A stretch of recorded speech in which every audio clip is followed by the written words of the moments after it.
Are you serious about planning a successful business exit? From Angel to Exit is your go-to resource. Subscribe to our newsletter at eckfeldt.com/podcast for even more valuable insights. And to get personalized guidance, take our free exit readiness assessment. It's just 24 questions, and it will give you a clear picture of your exit readiness. Find the assessment at eckfeldt.com/exit. Submit your results, and we'll schedule a free follow-up call to discuss your specific situation and the best way to maximize your valuation and ensure a successful transaction. Now, back to the episode. Welcome, everyone, to From Angel to Exit. I'm Bruce Eckfeldt. I'm your host. Our guest today, Yarin Gaon. He is an exited founder, a couple different businesses, some interesting stories. I'm excited for this. He's got some experience here that I think is going to be really interesting and really helpful for folks. Excited to get into it and hear what he has to share. So with all that, Yarin, welcome to the program. Hi, Bruce. Thank you for having me. Yeah, it's good to have you on. So before we dive into the business side, I would love to just get personal background, like give us kind of the backstory before you got into business. Where did you grow up? What was the kind of the energy around things before you started your first company? Yeah, that would be a short history because I started my first company at 14. Yeah, I saw that in the prep notes. A little bit of context. I'm Yarin. I'm a serial entrepreneur. I'm originally from Israel. So I started a couple of businesses in Israel. Last one became the largest e-commerce platform for military goods, which we're going to talk about today, which I sold. We're going to talk a little bit about that. Moved to the States, finished my MBA, joined a venture capital firm as an entrepreneur in residence. So basically, I helped all the startups that failed and ran out of money. So the fund sent me there to turn them around, and that's what I did. I'm a mentor at the University of Chicago. I mentored a little bit over 400 different founders in the last 6-7 years. Yeah. And I quit about 3 years ago to start Fractional Partners, which is my growth advisory firm. I'm a father. I have a 2-year-old. We live in Salt Lake City. We moved here for the ski. I don't know if you're a skier. Last year was really bad. Yeah, it was. And yeah, that's a little bit about me. Perfect. And I'm curious, before you started your business, I mean, obviously you started early, but were there motivations? I mean, in kindergarten, did you always want to be an entrepreneur? Like, what got you into the first business at 14? I always loved money. It's just like, some kid, my parents just don't understand how that happens, but I always loved it. I loved the transactions. I loved it. So when I was younger, I picked up programming, and it allowed me to play. Because when you build e-commerce or a SaaS product and you're a young person, nobody really cares. Because it's not you. You built a product or a service, and either it provides value or if it doesn't. Yeah. But nobody knows that you're 14 or 16. So it allowed me to experiment and do stuff that I wouldn't be able to do otherwise. Yeah. Yeah. And how did you pick your first business? I mean, did you sit down on a big whiteboard and strategize what it was going to be, or like tell us the founding story? No, I was 14, and I loved money and I loved tech. So if I take you back, I think it was like over 20 years ago, to the world of pre-iPhones. So there was a lot of different services called micropayments over text. Okay. Basically, if you think of American Idol, where you can send a text message and vote, or you can download a ringtone or a wallpaper back then.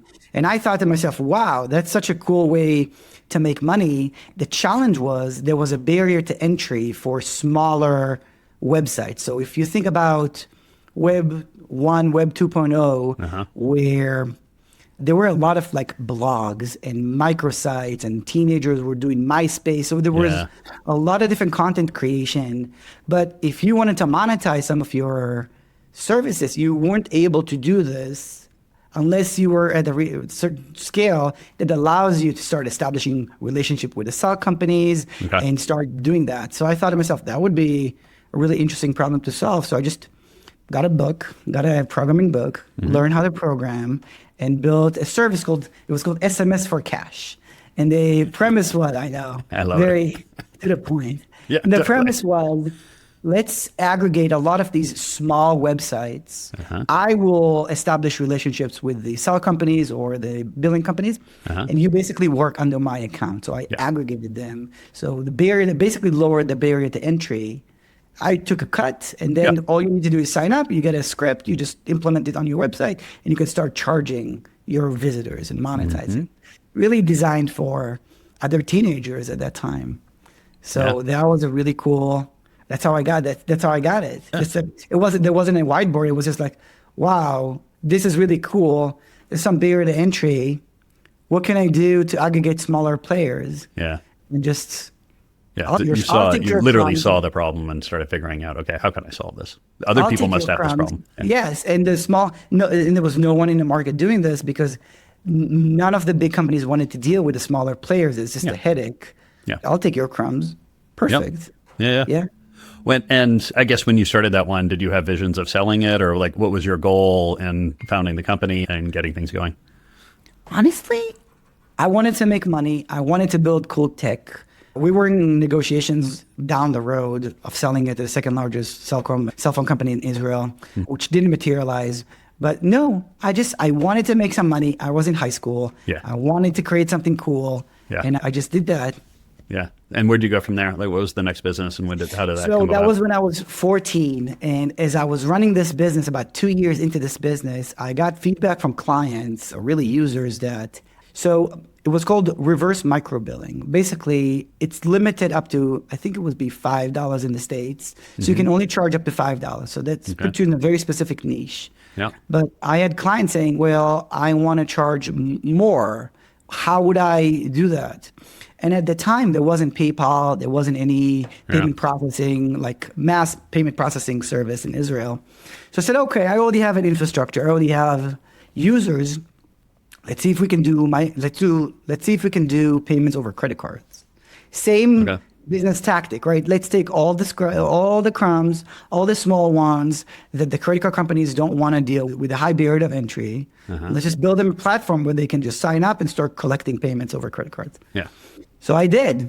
I partnered with the second largest credit card company in Israel. They were with my mentor. We pitched. It was really cool, and somehow they said yes. And I'll take it. So basically, we created a service. It was called ePays, like electronic payments, and it was like basically PayPal before PayPal came to Israel. Same shtick, same idea. You sign up, you get a payment link, and you start charging for your content. Yeah. That's what I did. Yeah.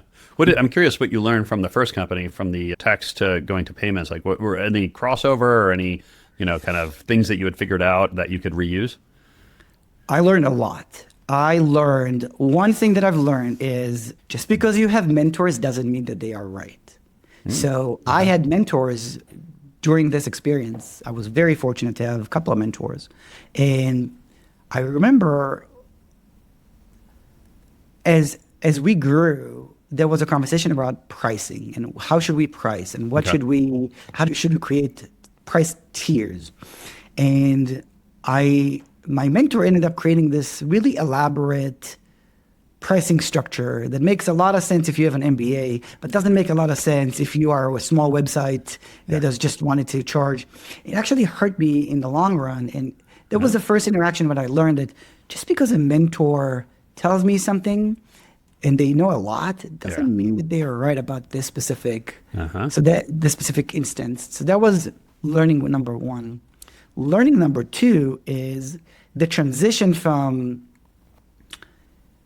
really B2C into B2B. Okay. So the first website, the SMS for Cash, was purely B2C. So it was really almost consumer-faced product, very simple, micropayments, not a lot of regulation. You just sign up and you can start charging. As I moved into credit card payments are done by companies. Yeah. So I exited my normal niche or my normal target audience into one that I did not have an advantage in. I was a small fish in a big pond, but I wasn't really suited to solve that problem at that scale, at my age, with my infrastructure. Yeah.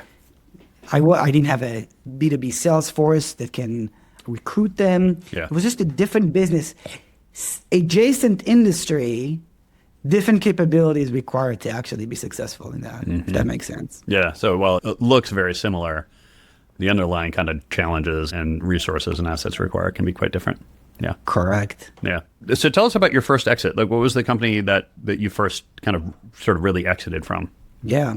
So 18, I joined the military. In Israel, there's a mandatory military service. Yeah. I went to be a combat soldier. I couldn't manage my businesses while being being a combat soldier. So I closed it. I didn't sell it. I closed it. There wasn't a lot of exit value there. And I as I got towards the end of my mandatory service.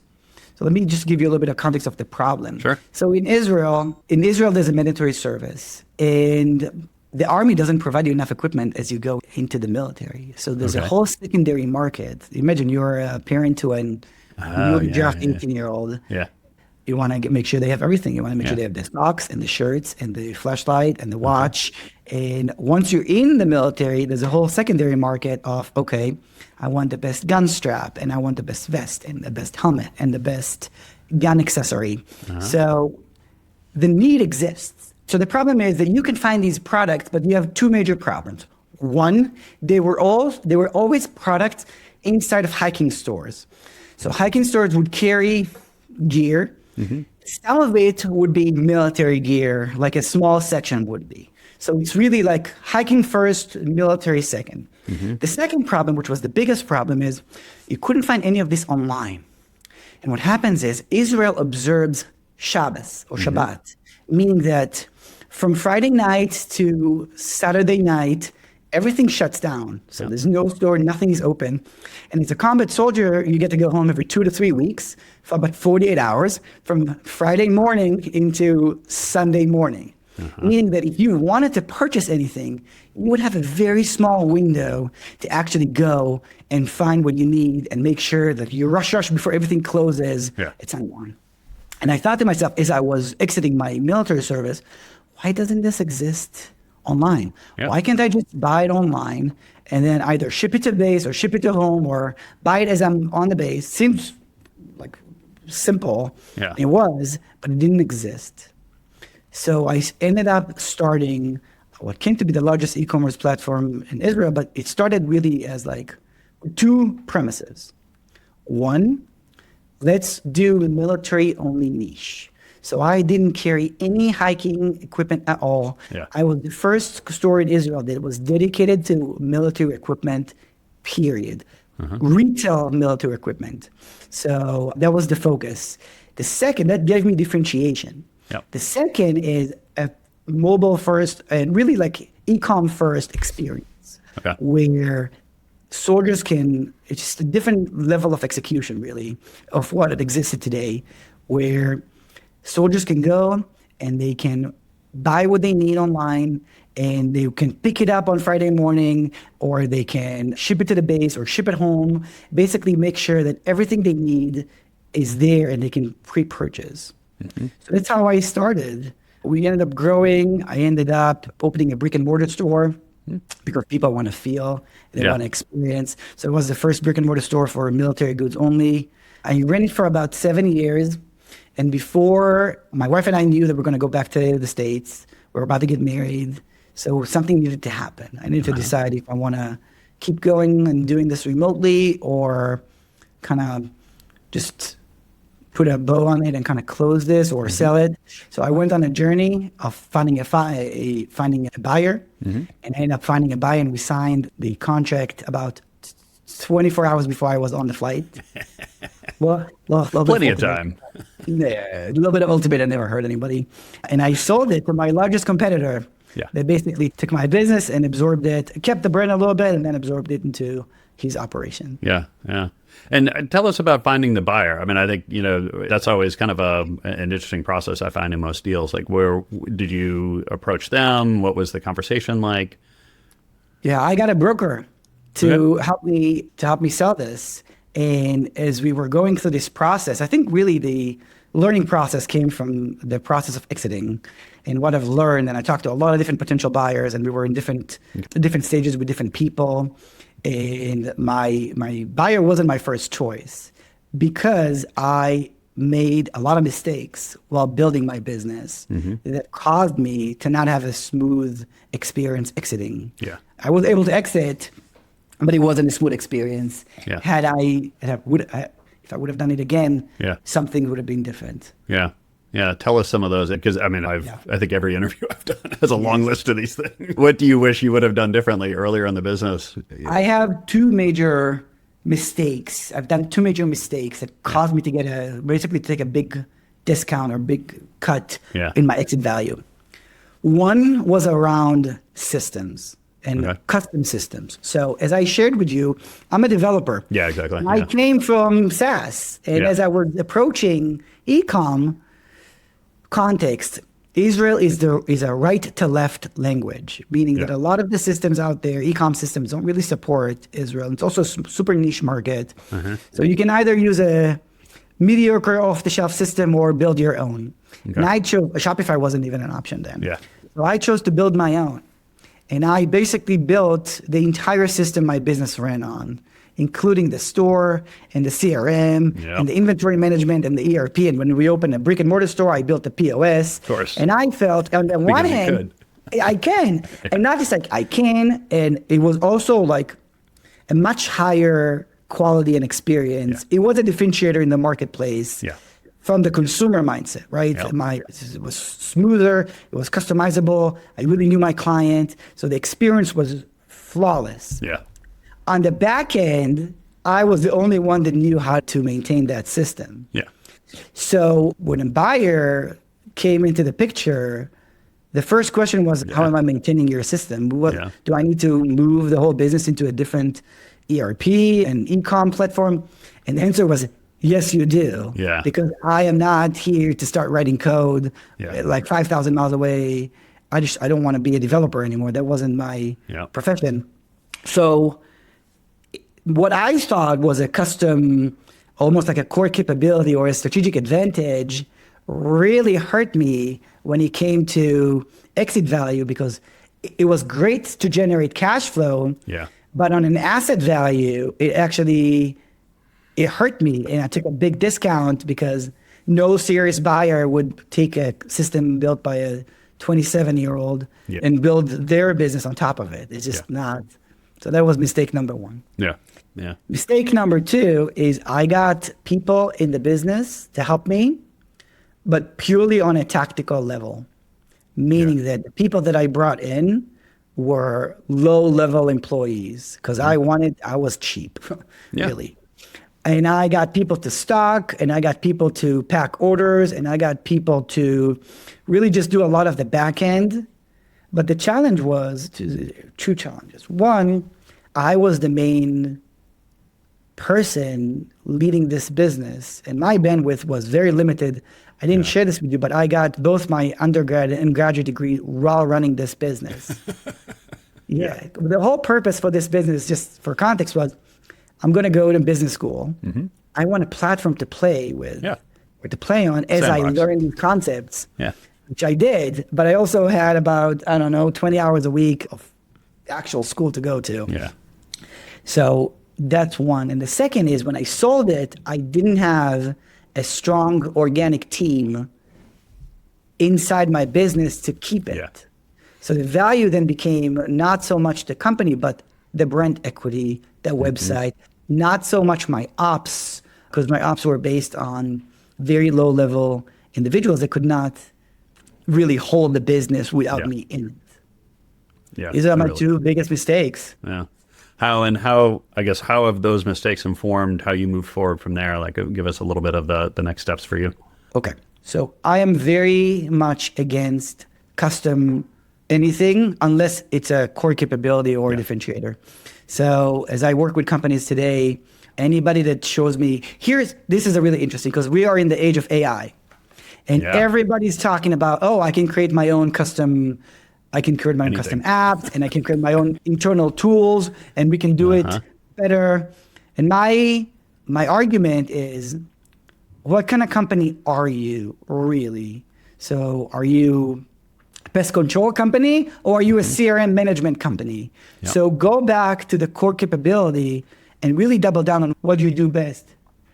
What you do best, because otherwise, when you want to exit, it's going to actually hurt you when what you think is an asset is actually a debt. That's going to be tough. So you moved to the U.S. and started working there. Give us a little bit of that transition. What was that like? What did you do at that point? So I moved to the U.S. I finished my MBA, did my last semester as an exchange student at Kellogg. And from the school, I met who would be my boss. Basically, I joined a venture capital firm in Chicago. And I entered as an entrepreneur in residence. So for people that don't know, entrepreneur in residence really means being the in-house entrepreneur or founder within the fund. So the fund used to invest in all these kind of startups. Some of them didn't do very well. Some of them ran out of money or ran out of product market fit. They had different challenges. So instead of turning them around, not turning them around, instead of turning them off and just cutting funding completely, some of the companies basically came into me. And the idea was giving me and coming with resources inside of the portfolio, coming with resources from the fund, let's turn them around. Okay. And let's really figure out what's happening and kind of try to salvage them. So that's what I did for about 3 years. And I learned a lot of things then too. I'm always kind of curious. I mean, I know, venture capital is, they're looking for, a couple of real winners, but then a lot of them are not going to do so well. And I guess, how did the fund make a decision on, hey, we should either just shut this thing down, or no, we should give it some life support and figure out, can we turn it around? Like, how was that decision made?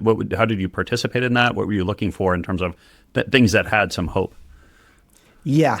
So the short answer is companies that you over allocated. That's the short answer to what companies got the most resources. So companies that the fund basically gave too much money to and were over allocated to, and the loss would be significant. These are the companies that came into my desk. That's the truth, right? The truth. Fractional matter, What I found was, so just a little bit of context, as I was working with venture-backed companies, I also volunteered at the University of Chicago and at SCORE. And I saw something really interesting. I saw a lot of bootstrap companies that have product market fit, but missing skill set. And on the other hand, I saw a lot of venture-backed companies that don't have product market fit and basically got a lot of resources sent to them. Yeah. So I came to companies, I'm expensive, and my salary was expensive, and I came with resources, and basically they got me for free for a long duration of time. Yeah. And on the other hand, I work with companies I volunteered with companies that were cash flow positive, making money, have product market fit, unlike all the companies that I work with in the venture capital firm, and we just couldn't afford someone like me, and got me maybe once a quarter, once every 6 months, kind of like, let's meet for, 45 minutes and good luck. And it's a really interesting contrast between bootstrapped and venture-backed companies. Yeah. And what typically were the problems in these companies? I mean, you mentioned product market fit, resources. I mean, was there a pattern that you saw, or a set of patterns that came up? The problem is all the companies that I work with that were distressed did not have product market fit. Yeah. Meaning that they were not able to prove that the market actually wants what they have to offer. Yeah. And the challenge is, or the difference between venture-backed companies and bootstrap companies is, they had money to spend and they spent it. Yeah. So they were able to basically burn a lot of money trying to figure out stuff that if you were a bootstrap, you would not even try to do, because very quickly you would sniff if it has product market fit or not. And if it doesn't have product market fit, you would not continue because it's your own money. But when it's not your own money, then you play a different game while building a company, if that makes sense. Yeah. Well, there's not as much discernment in, okay, should we continue to pursue this or not? Because the cost is very real in a bootstrap, whereas down the VC backed, it's a little bit more funny money, right? Like I've got, and I guess I'm curious how much you see a pressure to actually spend the money, right? So say I've got a couple $1 million in venture capital. Well, like if I can't find good product market fit, I shouldn't be spending a whole lot of money trying to make it work if it clearly doesn't work. But there's a certain pressure there. Was there any dynamic, or did you notice that dynamic in those situations? There's pressure to spend that. There's a couple of pressures. Yeah. One is there's a pressure to show results and spend that capital. That's one. The second is there's pressure to show result, but there's also pressure to show pressure growth. To spend the money, show growth. And there's a pressure for hypergrowth. So there's a time aspect of this, and you have to prove that. So venture capital doesn't play the same game. The goal is to create $1 billion company or $500 million company. Yeah. So when you enter with this hyper growth mindset, what usually happens, and the biggest challenge is that they value revenue over profits. So it's growth at any cost. And when you apply growth at any cost mindset, you basically make a lot of decisions that a bootstrap founder would never make because they just don't make financial sense. You just optimize for a different set of metrics that I personally am not a huge fan of coming from bootstrapping my businesses. Yeah. It's just a different game that they're playing. And what you see is companies that have revenue but burn a ton of money every month. And venture, that's okay. And it's weird. It's a weird industry where, okay, you can lose a ton of money. That's fine. We'll keep funding you. And some of it works. A lot of them don't, especially when founders enter a mindset of, I'm going to build for scale or I'm going to build for revenue instead of optimizing for EBITDA or for profit. Yeah. And just, it leads you down paths that's not always make sense. Yeah. Yeah. So what were the metrics you brought in to these companies that helped change some of the decision making or kind of help frame the problem better? Like how would you actually approach things? Maybe context. I believe that a lot of founders are great executors, or at a specific stage, once they reach product market fit, they're great executors, and their challenge now becomes strategic decision making. Yeah. So they have proved that they can build a product that people love. They have proved that they can have product market fit. But now the challenge is not execution anymore. It's the decisions that you make along the way of what exactly you're building and where you're taking your company. Yeah. And I needed to create a framework, or I wanted to create a framework of how to actually go about this without A, by doing it in a structured way, and B, without forcing decisions on part of the team. So almost like creating a guided process where decisions stack upon decision, that the path kind of illuminates itself and I don't have to shove it down their throat. So what I ended up building is basically a tool. It's called the Growth Decision Canvas. And it's publicly open. I'll share it at the end of the call. It's basically a one-pager, kind of like a business model canvas, but designed for companies that have product market fit. And now I'm trying to scale profitably. Emphasis on profitably. So because scaling and scaling profitably are very two different things. You can tell me about that. So it's basically walking a team, coming back like almost like as a fractional partner, and walking the team through a series of decisions that a lot of time were never made explicit. And my belief that if we help them make them explicit, the path illuminates itself. I'll give you an example. So you start with a company. A lot of companies have mission statement. Great. But a lot of the mission statements are like BS. They're just like, find this guy. Great. We want to do great. But they're not strategic filters. If you can take a company and you can really extract more like problem solution thesis. What is the problem you've noticed? And how are you going to go about this? The moment that they articulate a solution, they already have chosen a path, right? And then you go through a process, okay, where do you want to be? So the vision. And a lot of companies put vision, they put revenue vision or revenue. I want to be a $10 million company. Why? Well, I don't know. It sounds great. It's better than a $5 million company. Yeah, 5 million, 10 million, 50 million. The challenge is that a lot of times these visions don't really help them. They don't really help them make left or right decisions.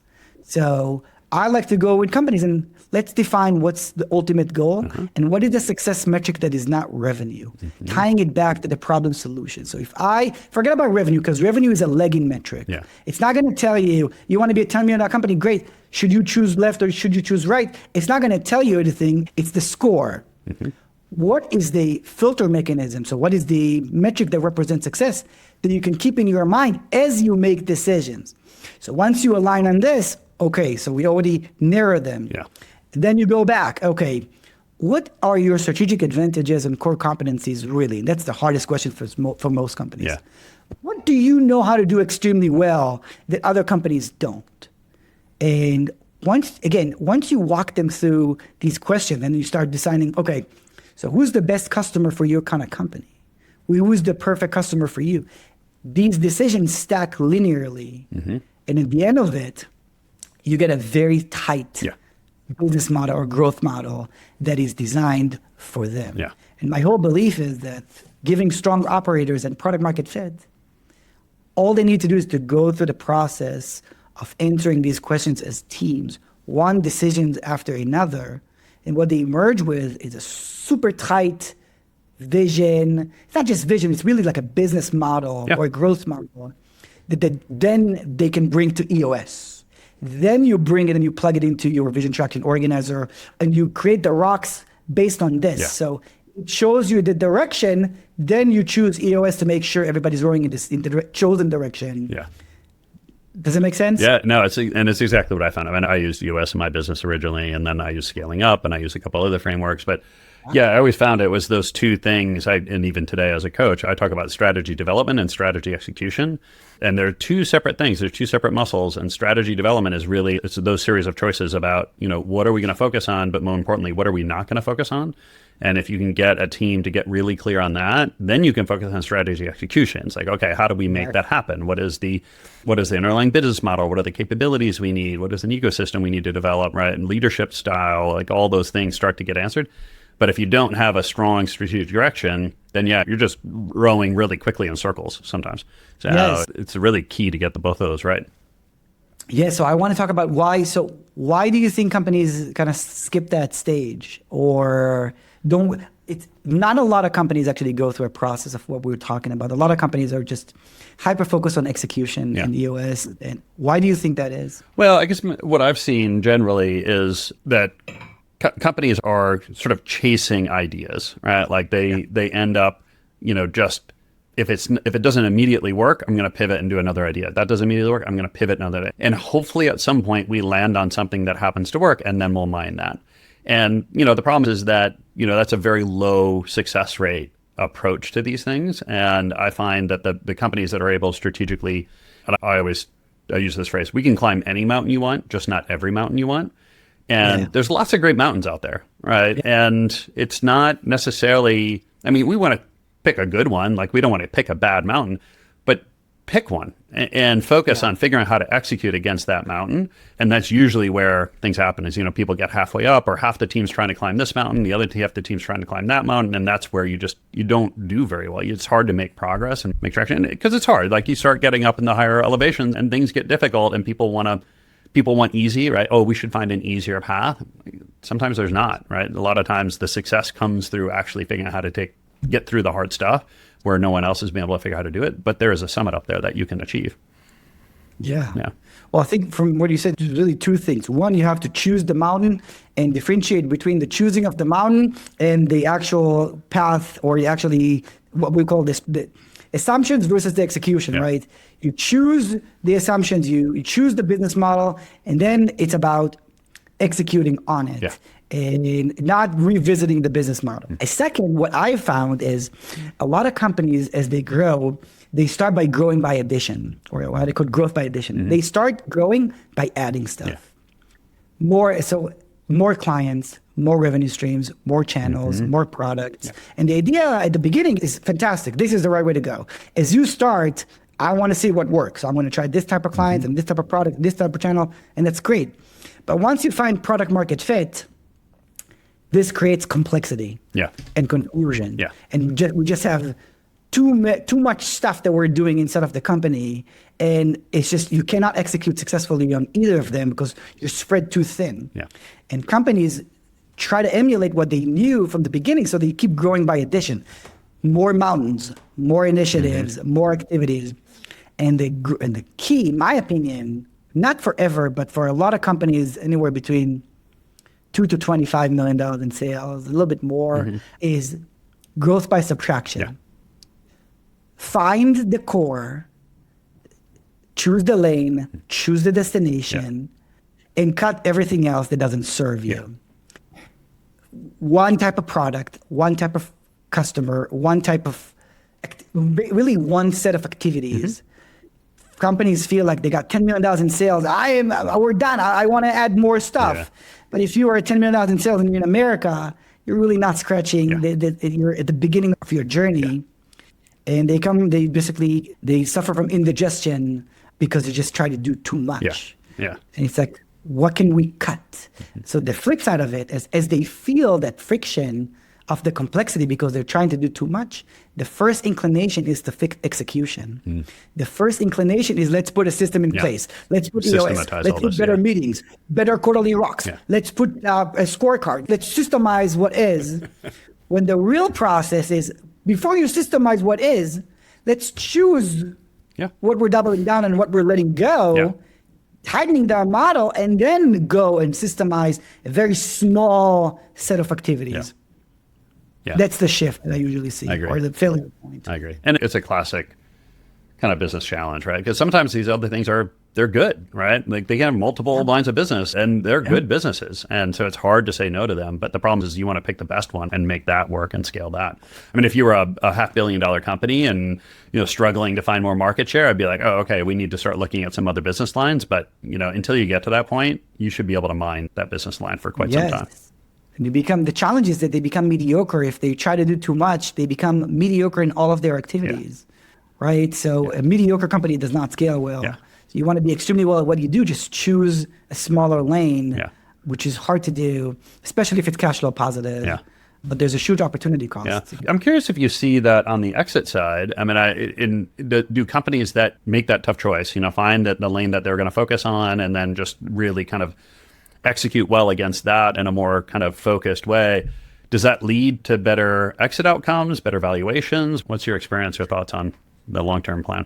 Yeah, so what happens is, let's talk about, so if you don't do this, here's most of my clients, most of my companies that I work with. If you don't do this, what you end up with is a company with high revenue and low margin, usually 9 times out of 10. So you got a $20 million company, the net's 5%. And that hurts you in your valuation, but both on your multiple and on your EBITDA, because basically valuation is a combination of multiple and EBITDA. So low EBITDA plus a super wide business that is hard to manage is going to get a lower multiple. So that is the biggest impact. Different buyers buy companies for different reasons, and more focused companies have a better moat around them, usually.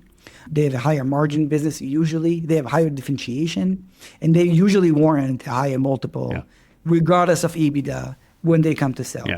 I think they're just more viable too, right? Like I think that, a company that has multiple lines of business or really complex processes, a buyer, is going to look at that and say, well, okay, I like half this business, right? But the other half is at best, marginally beneficial. In fact, a lot of times it's actually detracting. It's like, because I'm going to have to figure out how to spin this off, or I'm going to have to just shut that part down, or right. So I think there's a lot to be said on the exit side. Again, assuming that you're under a couple $100 million in revenue, that staying really focused not only helps growth, it helps your EBITDA, your profitability, but it actually makes you a more desirable purchase because the company is like, okay, I'm buying this thing and it's a very specific thing, and I know how to integrate that into whatever I'm going to do next with it, or I'm going to build a platform on top of it. Versus if you've got a really complicated, multifaceted company, it just makes it hard to figure out who's going to buy this thing. Yeah. The whole idea was I wanted to bring the private equity playbook to companies before they sell. Yeah. So if I buy your company, I would have cut half of it. Yeah. Like instead of rebuying it, do it now. Do it before you sell. Yeah. Cut it yourself, tighten the ops, and then talk about exit. These things, with a caveat that these things takes time. Yeah.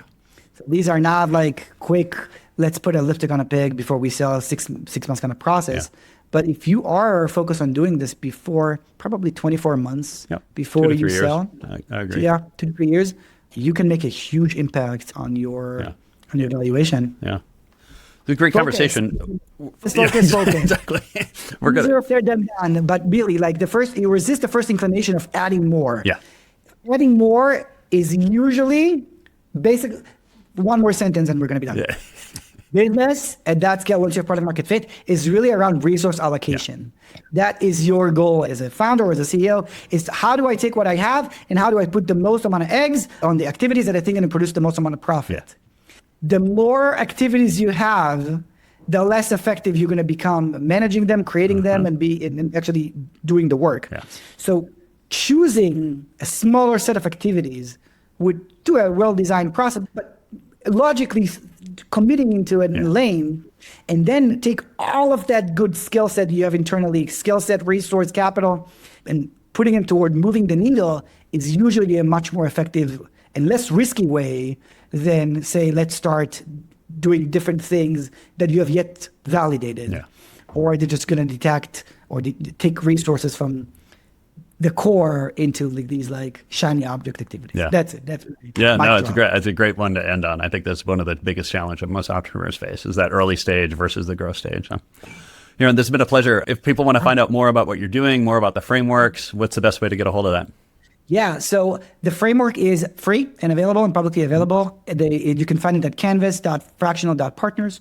It's a DIY system, so I believe that I don't want to gate knowledge. So it exists. If you want it, you can use it. And what I do is I help companies go through this. Yeah. So a lot of time, it's hard for the founders to do the work themselves and to participate.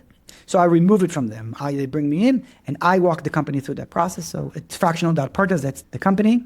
I usually focus on $5 to $25 million companies. Mm-hmm. That's my sweet spot. So you have product market fit, you have employees, you have a team. Something is not clicking. Usually it's either too complex or not profitable enough. Yeah. And then we go through a redesigning process. Yeah. We get to envision version 2 of the businesses. That's what I love doing the most. I love it. I highly encourage people to go check that out. Yarin, it's been a pleasure. Thank you so much for taking the time today. Thank you for having me, Bruce.